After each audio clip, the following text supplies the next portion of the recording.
ცხინვალში დე-ფაქტო რეჟიმის მიერ უკანონოდ დაკავებულ ალექსი მამულიასა და ვანო ჯაფიაშვილს ორთვიანი პატიმრობა შეუფარდეს. დაკავებულებიდან ერთ-ერთი ალექსი მამულია სამხედრო ექიმია, ხოლო ვანო ჯაფიაშვილი გორის მუნიციპალიტეტის სოფელ ფხვენისიდან არის.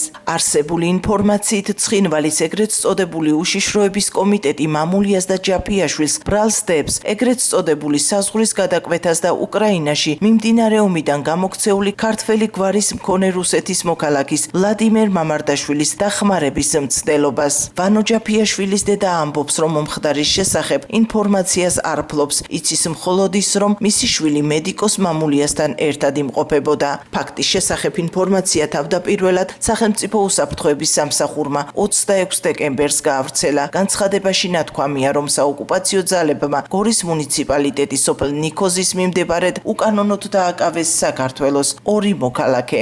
Ჭირო იქ არიან და სხვა არაფერი არ ვიცი. ერთად იყვნენ ის მამულია და ჩემი შვილი. რა მოხდა და როგორა ვერ გეტყვით, არაფერი არ ვიცი. ვინმეს დახმარება ხო არ უნდოდა, თან საშუალად ხო არ დაუძახა ვინმე, ნათესავები ხო არ აკყავთ იქით. არავინ არ აყვას, არავინ არ ეხმარება, თვითონ თავანთ საქმის ალბათ თვითონ იციან. ოპერაციის ჩემი შვილი არსად არ ამუშაობს. საიდან იცნობდა? აბა ვერ გეტყვით მაგდენს ახლა როგორ გიტყვით. ძმაკაცობდნენ. ძმაკაცობაი ახლა არის და ვერ გეტყვით, არაფერი ნამდვილად არ ვიცი. ჩემი შვილი აგერა კომოსტო აქ მოსავალი მოყვანილი სოფლის მეურნეობას ეწევა, მეც არაფერს. მეუბნებია რომ კარგად არის.